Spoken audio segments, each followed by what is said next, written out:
Drejtuesi i prokurorisë së posaçme kundër korrupsionit dhe krimit të organizuar raportoi në Këshillin e Lartë të Prokurorisë për mbi 2 orë në lidhje me raportin vjetor të SPAK. Dumani u shpreh se 33 zyrtarë të lartë u hetuan gjatë vitit 2024, ku për 10 prej tyre ka pasur vendime të formës së prerë. Edhe përpara KLP-s, drejtuesi i SPAK solli në vëmendje numrin e ulët të referimeve nga policia e shtetit, por edhe institucioneve të tjera si doganat apo tatime që nuk kanë pasur denoncime. Për numrin e personave të cilët janë në hetim për këto procedime, ka një rritje me rreth 21.6%.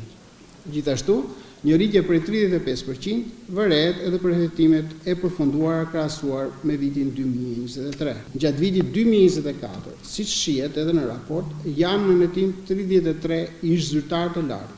Në vitin 2024 janë 10 funksionarë të lartë publik për të cilët ka pasur vendime të formës së prerë.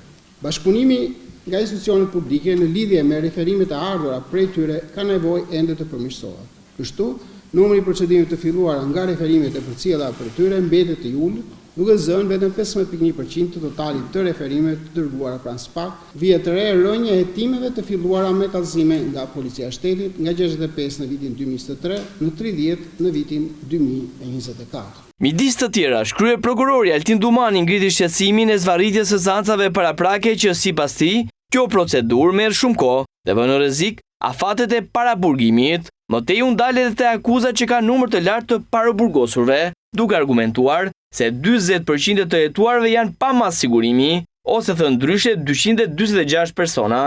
Gjykimet para gjyqtarit të sancës paraprake zgjasin 6 muaj, 4 muaj, 9 muaj, ka patur edhe 12 muaj. Po flas gjykim para gjyqtarit të sancës paraprake, që sipas parashikimeve ligjore duhej të përfundonte brenda 1 muaj.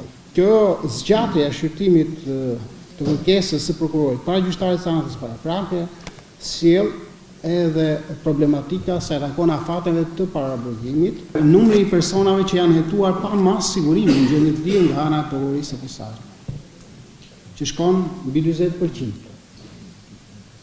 246 persona gjatë vitit 2024 janë hetuar pa mas sigurimi. Përpara KLP, evidentoi disa problematika siç janë mungesa e këshilltarëve ligjor, si dhe kërkoi zgjatjen e mandatit të prokurorëve, jo në mënyrë automatike, por për të futur në rikandidim. Gjithashtu rikërkoi edhe rritjen e pragut 500.000 lekë për korrupsionin e zyrtarëve të lartë, me qëllim që jo çdo çështje me vlera minimale rishfeti të kalojë në SPAK. Presioni i jashtëm ndaj institucionit i gjendur shpesh edhe në mes të sulmeve apo të debatit.